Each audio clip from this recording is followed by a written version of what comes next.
so he made a more soft and thinner approach for it. And actually, a lot of people during this time, when they would act, they would actually request a Westmore or Max Factor to do their makeup.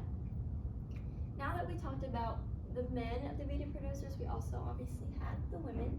So Helena Rubinstein influenced the cosmetic industry by becoming one of the most hard-working entrepreneurs of her time.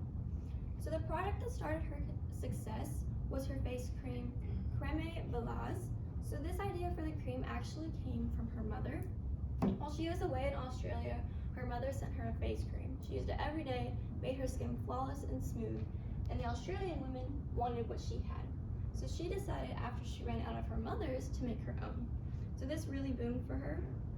She opened her salon, or 2 salons in Australia, and she actually addressed problem skin types. She realized not everybody has clear skin, so what about the people who are more acne prone? So a lot of her products were actually acne prone products, and later on she actually developed the first waterproof mascara. And waterproof mascara is still very popular today. I'm wearing some right now. So she continued to grow her company, and she actually made a really big impact on how women can take the work and apply it to everyday life. So the next woman is Estee Lauder. Estee Lauder was a big influence in luxury products and packaging. She desired to have a sophisticated look for the recipes in the 1930s. So actually, Lauder had a retail strategy. She was a very good businesswoman. So in her high-end department stores, she would actually take the women and she'd be showing the product on their skin and on their hands, and then women would see this and be like, okay, great, I want to do this at home. So they would buy the product. So these 2 women were really influential entrepreneurs at the time and created a wave of a new cosmetics for the world. Now we're going to move on to the business of cosmetics. So the 4 beauty pioneers listed and many others influenced the business of cosmetics.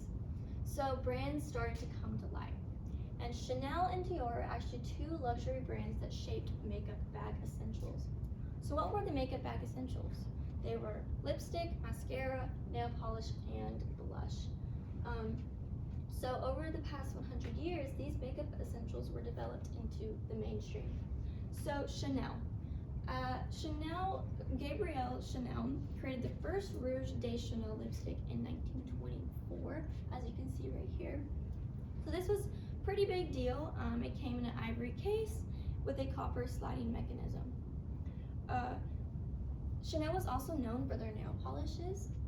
Chanel wanted women to know, oh, you can match your lipstick to your nail polish as well. And it was a must-have nail color for the shade Rouge, so a lot of red. So Chanel was an early example of chic branding. Their packaging in monochrome, and it's actually still stamped with the letter C as we know it as today. So Dior was the next luxury brand after Chanel, and Dior focused on lipstick in the beginning of its brand. So actually, the first full range of lipsticks, called Rouge Dior, came out in 1953. And 9,000 lipsticks in 8 shades with 2 different designs were launched. And 2 different designs meant one to put in your bag and one to keep at home. So the one in the bag was more simple, you just put it in your makeup bag. This was actually in a crystal case at home, more luxurious when you're at home. So Chanel and Dior's timeless packaging and products set a high standard for the brands to come. Now that we see how these brands came to light and who the beauty producers were, okay, well, what were the trends during these times? How did they use these products? So in the 1920s, dark defined lashes, cake mascara, a cupid's bow lip, a metal lip tracer, and eyebrows drawn downward were very popular in the talk of the 20s. So actually, flappers were pretty popular at this time, and they were fashionable young women, intent with enjoying themselves, and known for their unconventional style and behavior. So women wanted to follow the flappers. They said, okay, I want to look the same as her. I want to have fun just like her. So they usually had dark eyes, pretty thin eyebrows, and to achieve a cupid's bow, they would use a metal lip tracer just like this. So they would get that perfect shape. So to go with all of this, the eyebrows were drawn thin and downward, and the 1920s, this was more of a whimsical and childlike look to the face. So the 1920s makeup look was film star fashionable. Moving on to the 30s and 40s, makeup became more refined and a little more natural, but it kind of went away from that thin lip look and actually into the fuller lips. So it included a lot of red lipstick, as you see here. A lot of women wanted fuller lips, definitely in the 40s. So thin lips were kind of going away. And the trick was to apply darker shade on the lower lip and a lighter shade on the top to give that fuller appeal. So in the 1940s, women were encouraged to outline outside of their lip to enlarge them both. This was known as lip liner. And both decades wanted a tanner look for their skin. So just a little tan foundation, not much, or just one that actually matched their skin tone. And paler eyeshadows were favored as well. So the 30s and 40s put less focus on the eyes to enhance the lips and the face. As for the 50s and 60s, this was all about pink. So pink and reddish pink lipsticks were the in thing. The ruling shades were pastels in the 1950s, and pink lipstick replaced the reds for a time as a lip color of choice. As you can see, a lot of women liked that like pink pastel look, just like here in these pictures. So shades became paler in the 60s, but outlining the natural lip of the natural shape of your lip was more popular rather than overlining. And as for the eyes, pastel and elegant shadows were a big thing, so a much lighter look. So like pale green, pale blue, and winged eyeliner became really popular in the 50s and 60s as well. So they would also do more of like a double liner. So they would have black eyeliner and then white liner right under it to emphasize how big their eyes were.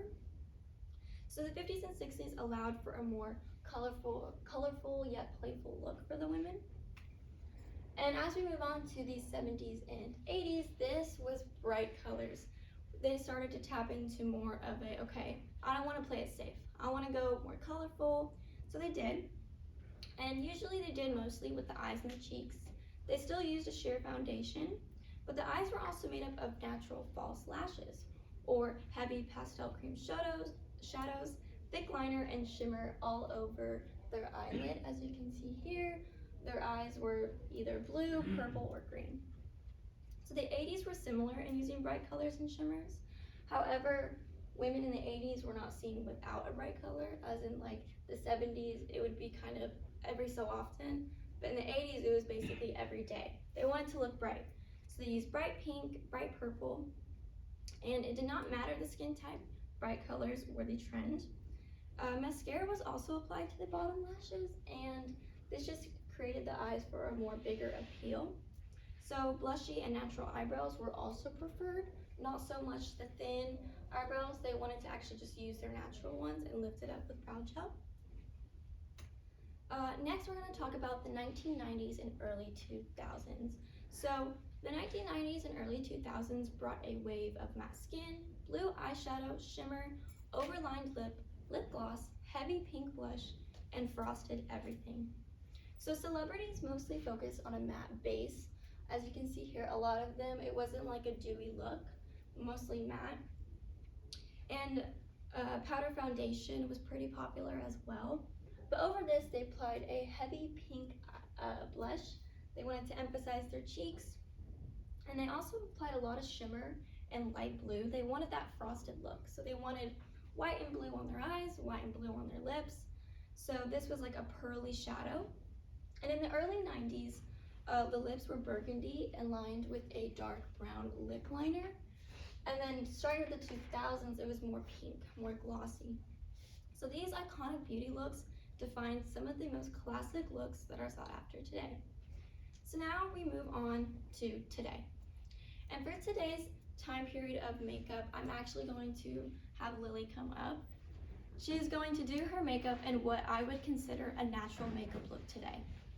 So while she does her makeup, I'm going to just be talking about each step along the way.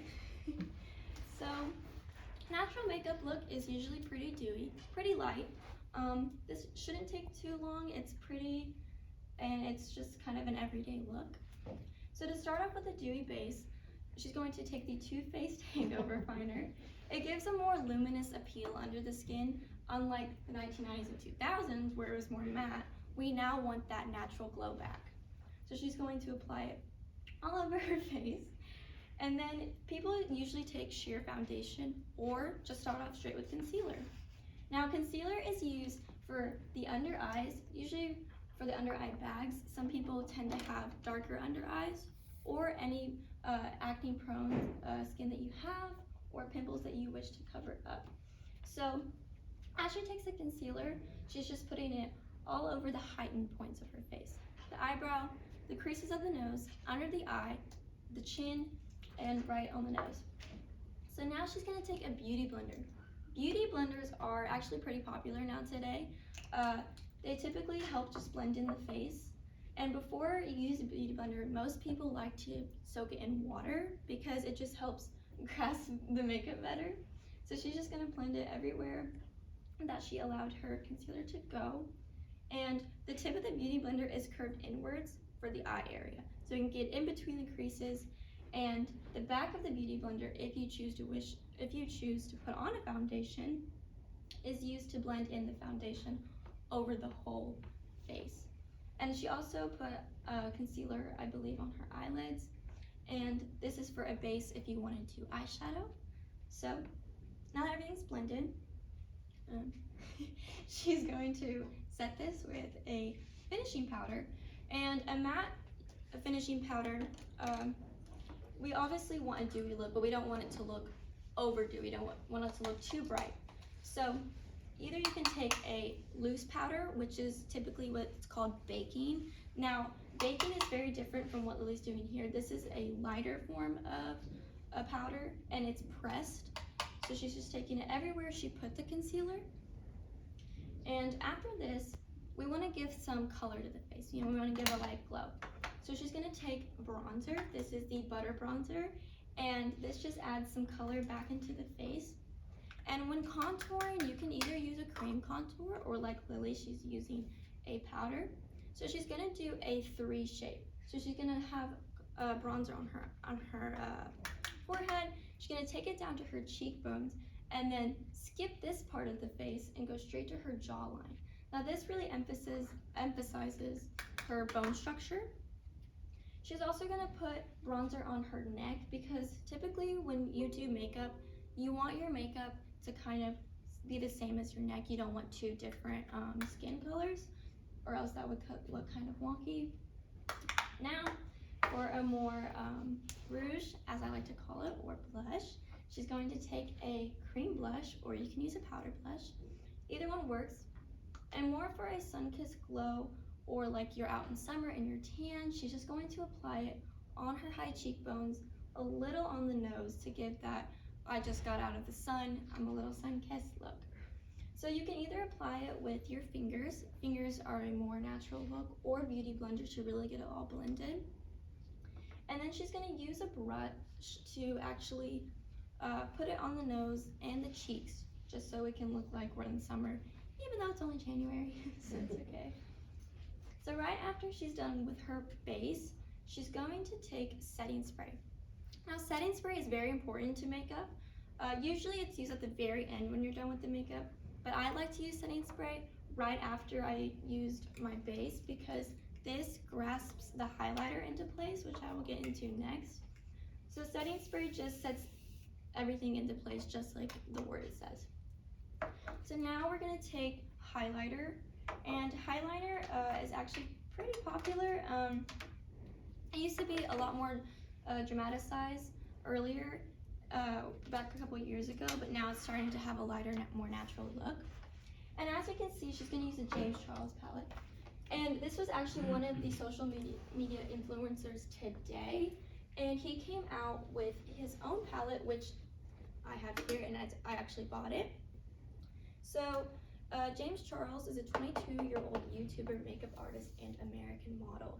And he was actually CoverGirl's first male ambassador. And he's really changed the way of makeup by making sure everybody feels included. So highlight is used on the very high points of the cheekbone to give a glowy look. She's also going to take a thinner brush And this thinner brush, she's also going to use the highlight, but instead it's going to be for the inner corners of the eye and the brow bone. So after she applies the highlight, we're going to take the setting spray once again, just to lock your base in place. Usually I like to put the setting spray on again, is because I don't like having mascara on and my lipstick and getting it all wet with setting spray. So this is the last time she'll be using this. So after the setting spray, it's time for eyebrows. Now, depending on your eyebrows, you either like to fill it in with eyebrow pencil or eyebrow gel. Lily has pretty dark eyebrows as it is, so she's just going to brush them up as her natural shape, so leaving it pretty natural. Now for mascara. Mascara is also pretty important. You can either use waterproof or regular. And to start off with this, she's going to use an eyelash curler. Now, eyelash curlers curl the eyelashes just like it says. And the curl, usually if you have longer lashes, you can actually curl it at the root and take it towards the tip of the eyelash so it's curled inward rather than just at the root where they go straight out. So Lily just curls the root and the tip. And she takes the mascara, and for a mascara, a good technique is you have your mascara, you start at the root, and you do a back and forth motion just to kind of elongate each lash so they're not all clumpy and next to each other. So she will apply that to the bottom and top lashes. So as we move on, we also have NikkieTutorials and Rihanna. So these are two pretty big influencers for women. So NikkieTutorials and, if I go back one more, sorry, Patrick Star, they both created a YouTube video called The Power of Makeup. And I chose this because today, like Lily is doing, The Power of Makeup was a video having one side of the face of the makeup on and one kept natural. So these videos influence people to show not everybody is dolled up all the time. This is not how we look on a natural basis. So after Lily is done applying her mascara, we'll get into the lips. And for the lips, I also wanted to include Rihanna.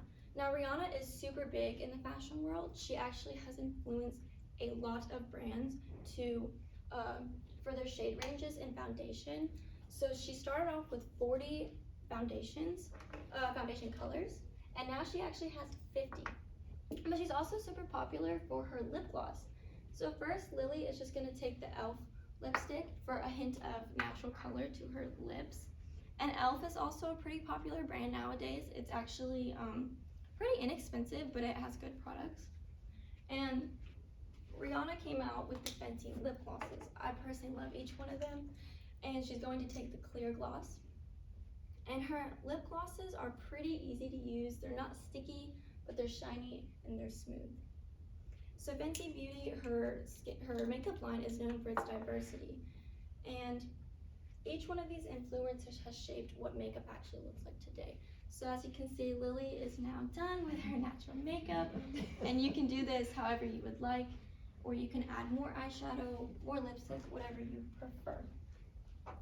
So, my closing thoughts. So, makeup is still used every day. So the use of makeup has evolved into a safer and more acceptable technique every day. Different cultures, key figures, brands, and modern day influencers have guided the way cosmetics are seen today. So wearing makeup can make one feel more in control in social situations. It can make them feel confident, but still enhancing their natural appearance. So makeup is a tool that I believe no one should feel ashamed to use.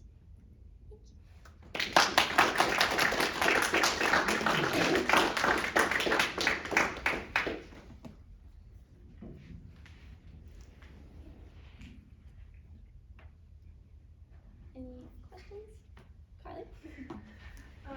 Which of the 4 cultures that you talked about at the beginning do you think is the most influential on today's society? I would have to go with the Egyptians. Like I talked about before, they were the very, very first culture to start with makeup. And they brought a lot of eye makeup into the world today. Like we use eyeliner and eyeshadow. So I definitely think the Egyptians should take that place. Lily?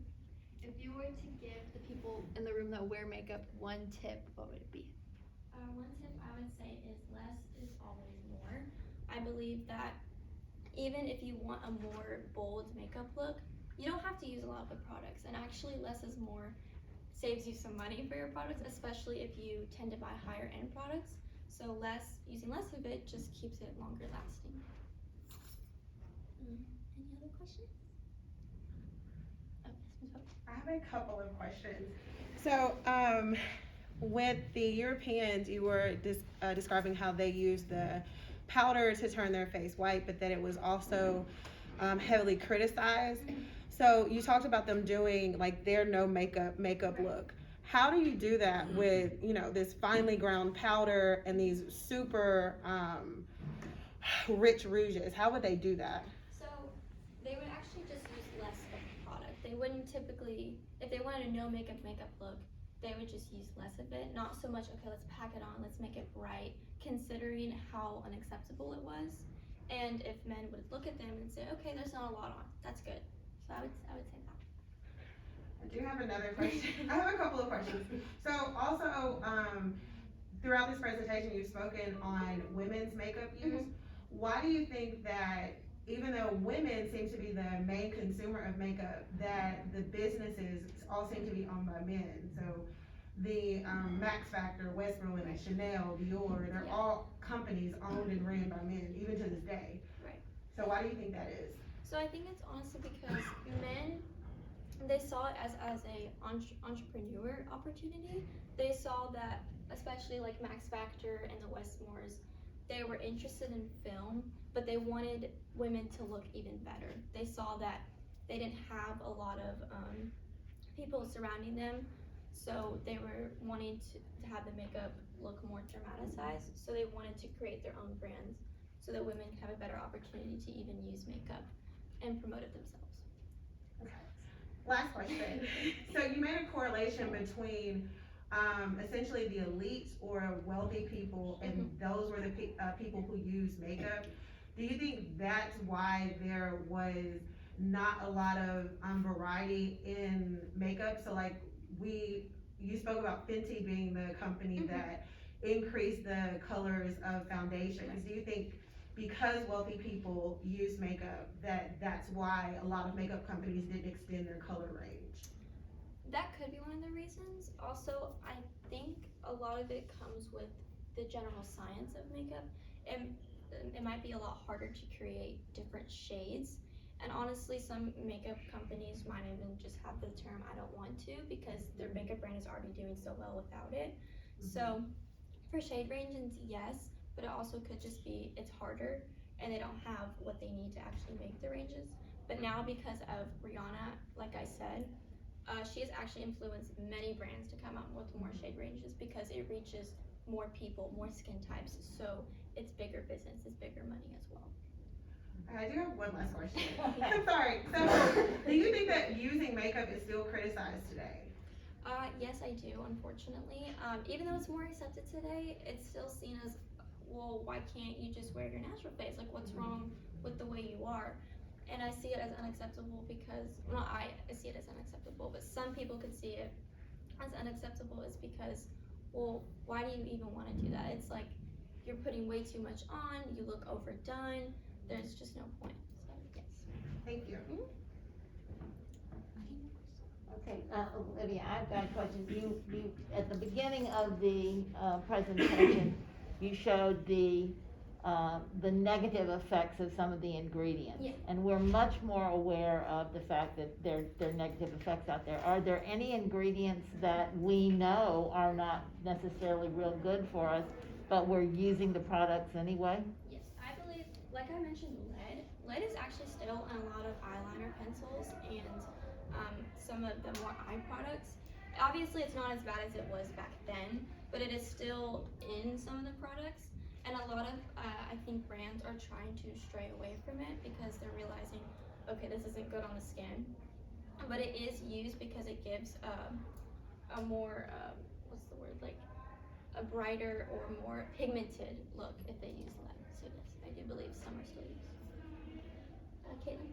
How do you feel towards brands that kind of refuse to make a more diverse shade range, like, or I guess particularly like the African American community? Yeah, I feel as though they're just not trying hard enough. I honestly think it's it's like, well, you have to be open to the whole community of skin types. It's like, well, why can't, if you're making it for more whiter or paler complexions, okay, then let's make it for darker ones too, because everybody wants to wear makeup no matter their skin types. So I feel as though brands should start honestly increasing their shade ranges, because as like Rihanna, it's like she did it, you can do it too, even if it is harder with the science of it. So yes. Anyone? Can you give us any idea when, African American beauty products did become, a major influence in? So basically around the same time as when I talked about the 20th century trends, they used the same products. It was just more of the foundation that was harder to come by. So like they used the same eyeshadows, they used the same products as other women as well. It was just definitely harder to buy shade ranges for them because, like I said, it wasn't necessarily common. But now I think today it's definitely a lot more common than it was back then. Dr. Blake? Thank you, Olivia. It was a great presentation. I'm sorry I was in and out for a bit. But I'll tell you some things that caught my attention, and I want you to answer about this. Is you were kind of tracing the history, the early history with the Chinese and so forth, and then other Europeans. But then you mentioned that when the church began reflecting on the use of makeup, it was disparaged because it was a way of like criticizing God's natural beauty that he had given all people, right? So that's curious to me, like, tell me, what are your reflections on, the Bible has something to say about makeup, the church has something to say about makeup, like, what are more of your thoughts related to, does the Bible, and should we look to the Bible for, you know, even things like makeup in our life? What are your thoughts on that?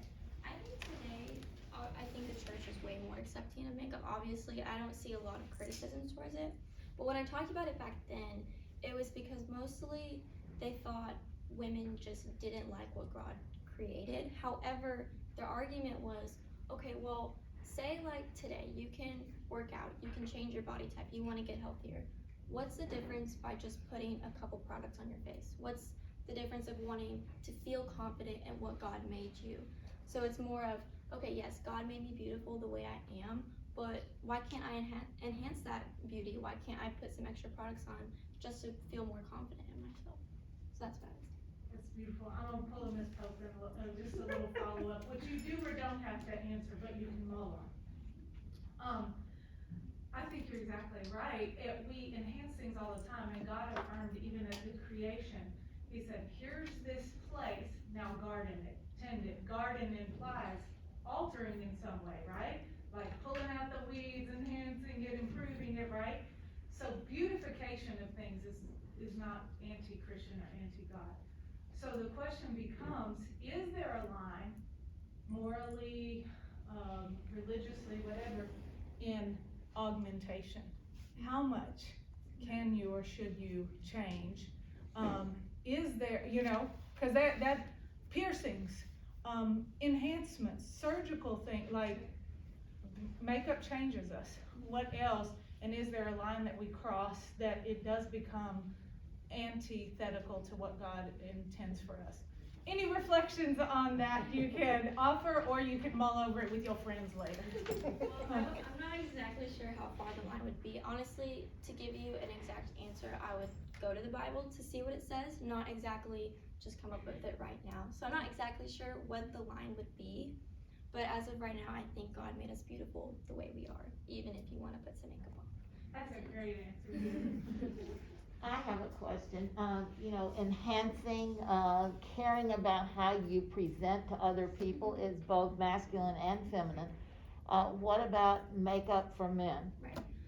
So in my other PowerPoints, I talked about James Charles and Patrick Starr. Now, makeup for men obviously has been a touchy subject because, well, why, if women can wear makeup, then why do men even have to wear makeup if you have the women to do it? Well, it's because women want to touch, men like to touch into their feminine side. And just like James Charles and Patrick Starr, they came out with videos expressing men can wear makeup too. It's something that's actually coming pretty normal today. And if it weren't for them, a lot of these products today wouldn't be out. Like, for example, my makeup eyeshadow palette from James Charles, I wouldn't have that today if it weren't for him. And they felt confident and bold in who they were, and like I said, how God created them. And they said, well, I still want to wear makeup, even if society doesn't necessarily like it. But it's still makeup on a face, not just a gender. It's still just makeup on a face. Just to follow up on that, I see that, however, I don't see, all right, this is kind of feminine. Are there makeups for men that would be more masculine? Because you said it's tapping into their feminine side, but why can't the masculine side have a more masculine but still made up look? Yeah, they can. I was just talking about more dolled up looks, but tapping into their masculine side, a lot of actors in movies actually use makeup, and it's not so much, okay, let's put eyeshadow, let's put lipstick, it's just enhancing their features for the screen. So men can honestly use it every day too, if they want to add a little touch to maybe their eyebrows or their skin. And also makeup goes in with skincare, so it's like cosmetics also can be seen as masculine, so they can have their own skincare routine, but also add in some makeup that they want to use every day. So.